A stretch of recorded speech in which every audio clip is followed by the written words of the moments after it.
Lizards keep losing their legs. No, that's not a snake, it's a legless lizard. This is a snake. Both of these animals have no legs, but why and what's the difference? Let's find out on this episode of Creature Features. This is Dr Jo Sumner and she knows a whole heap about reptiles. Now, Jo has brought in a bunch of what look like snake models, but are these all snakes? No, in fact, only one of them is a snake. It's this one here. This is a little whip snake. The rest are all types of lizards, skinks and geckos that have lost their legs. So millions of years ago, their relatives would have had legs, but through time, they've lost them. How do we know that they definitely had legs in the first place? Oh, well, some of them still have vestigial limbs. Vestigial means something that's not used anymore. So we've got here Pygopus lepidopodus, and you can see at the base of its tail two little flaps that used to be legs. In other species, they've lost their legs altogether, or maybe just some of their toes. And snakes don't have those flaps or those vestigial limbs, right? That's correct, although some pythons do have little spurs. So apart from the vestigial legs or the flaps, are there any other ways to tell the difference between a legless lizard and a snake? Yes, there are. So if you have a look at the animal's head and you can see ear holes, then you know that it's going to be a legless lizard. Snakes don't have an external ear hole. We know they can hear, but they don't have that hole. It's covered with a scale. Another way that you can tell a difference between legless lizards and snakes is their tongue. Snakes have a classic forked tongue, but lizards often have a fleshy tongue. In fact, some of the lizards that evolved from geckos can lick their own eyeballs. Another way you can tell is that snakes don't have eyelids, whereas a lot of legless lizards do have eyelids. In fact, the legless lizards that evolved from skinks may have up to 3 eyelids, a top, a bottom, and one that comes across.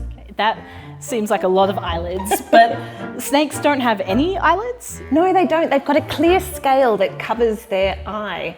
In fact, you can see it quite nicely if you have a look at a shed skin from a snake. Why have a scale and not an eyelid? I guess when you're living down on the ground, it's good to have some protection over your eyes. Yeah, the more I look at the legless lizards and the snakes kind of just look more snaky. Are there any other ways to tell the difference just by looking at the body?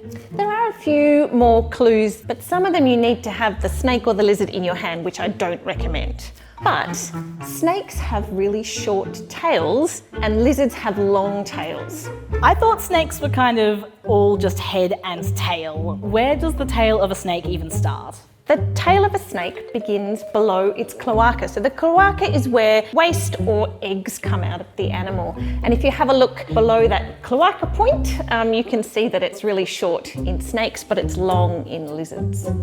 Well, I have no plans to pick up a snake and check its tail length for myself, but that's absolutely fascinating. Now, Jo, you've brought in so many wonderful examples today. Is there a reason we have so many specimens on the table? Yeah, one of the really amazing things about legless lizards is that this has evolved multiple times. So we know that some of the legless lizards have evolved from skinks, some legless lizards have evolved from geckos, and we know that snakes have evolved this independently as well. Australia has incredible biodiversity. We're the land of the lizards. We have over 1,000 species of reptiles in Australia and over 40 species of legless lizard.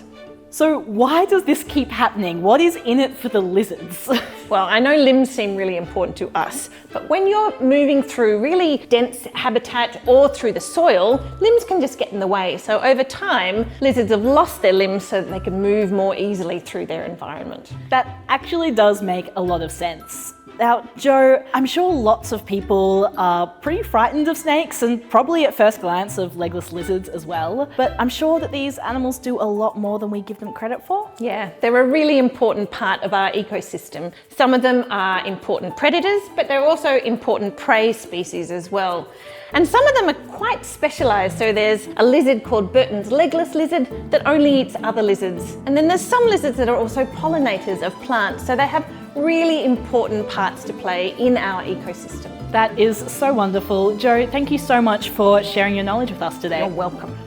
Who knew that not having legs could sometimes be more beneficial than having legs? It's amazing to see the diversity and adaptations of Australia's hundreds and hundreds of reptile species.